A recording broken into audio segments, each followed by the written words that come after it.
It is an allegation that Scientology has been fighting for years. The controversial church has strenuously denied that it forces its members to, quote unquote, disconnect from anybody who leaves the faith, to cut all ties, even with loved ones. But tonight you're going to meet a mother and a longtime Scientologist who says the church forced her into a choice between her son and her daughter. It's part of our series, Faith Matters.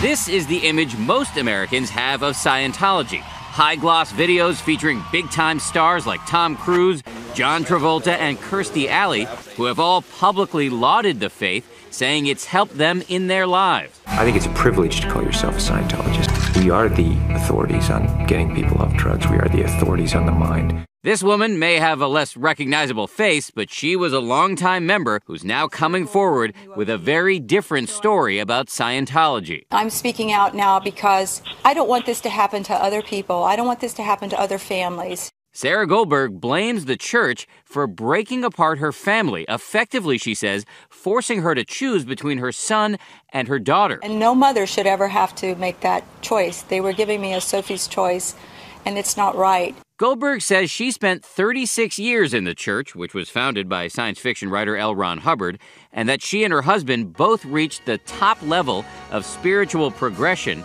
known as Operating Thetan 8. I was sort of the poster child for a Scientologist. But the problems began, she says, when her son, Nick, who was raised in the church, developed doubts about the faith. You grow up in it, so that's all you know, and you believe whatever your parents tell you to believe, right?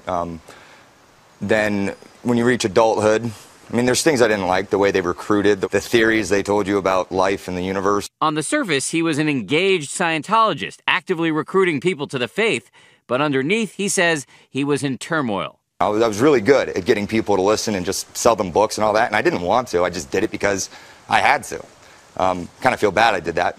Nick started associating with vocal critics of the church, including Marty Rathbun and Mike Rinder, former high-ranking officials who quit and went public, making allegations on Nightline and elsewhere that the head of the church, David Miscavige, had physically struck subordinates.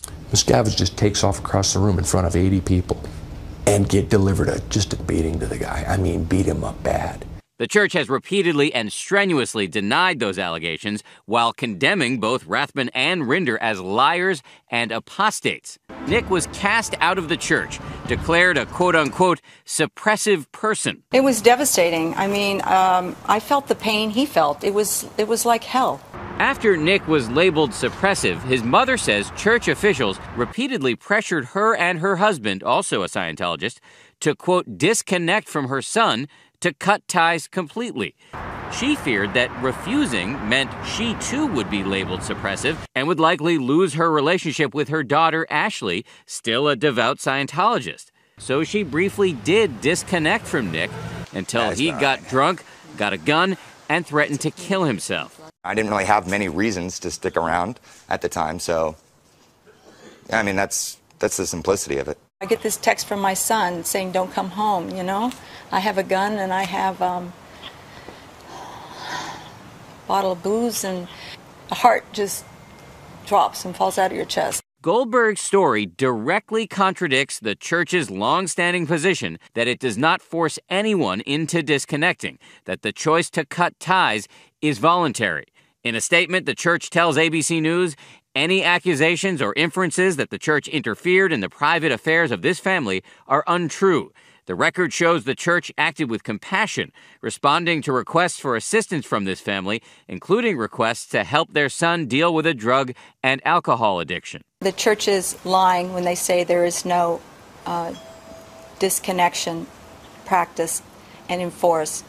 It's not true. I have proof. In fact, Goldberg gave us this document, one she first shared with the Tampa Bay Times, which broke this story, in which a church official says he cannot approve of her continued relationship with her son, explicitly using the word disconnection. Ultimately, she says, she and her husband chose to stand by Nick. The result, she says, they were both called in front of what the church calls a committee of evidence and ultimately declared suppressive. At which point, her daughter, Ashley, chose to cut ties in what her mom describes as a wrenching scene. We talked and we cried, and she said, Mom, I have to disconnect from you. And it was just very sad. I know my daughter loves me, and she loves her brother, and that was the last time I saw my daughter or my granddaughter. Goldberg says she still believes in the teachings of Scientology, but now shares her son's doubts about how the church is being run, especially after she finally went online, something she says church members are discouraged from doing, and saw what critics were saying about Scientology. Specifically, she saw this interview that Nightline did with Debbie Cook, a former Scientology official who testified in court that David Miscavige ordered his secretary to slap her. And she did it? And she did it very hard, yes. Hard enough that you fell down? Yes. Why did he ask her to do this? Because he was displeased about how I was answering a question. It wasn't what he wanted to hear in some way. Scientology has denied this charge and, as it has done with other critics, labeled Debbie Cook a bitter apostate and liar. But Goldberg says she was deeply troubled by Cook's testimony. And I started to understand why the church doesn't want its parishioners to go on the internet and read stuff, because there's too many things that they would learn. It has now been 9 months since she's had any contact with her daughter, her son-in-law, and her granddaughter. It's just cruel because I can't even email my daughter. I sent a package of presents to my granddaughter for Christmas and it was refused and sent back. Oh, here's Mojo. All that she has left is pictures and memories and hope. I want my family back, and I have wonderful memories. The evil practice of disconnection, it destroys families. It's got to stop. It's got to end. The latest installment in our series, Faith Matters.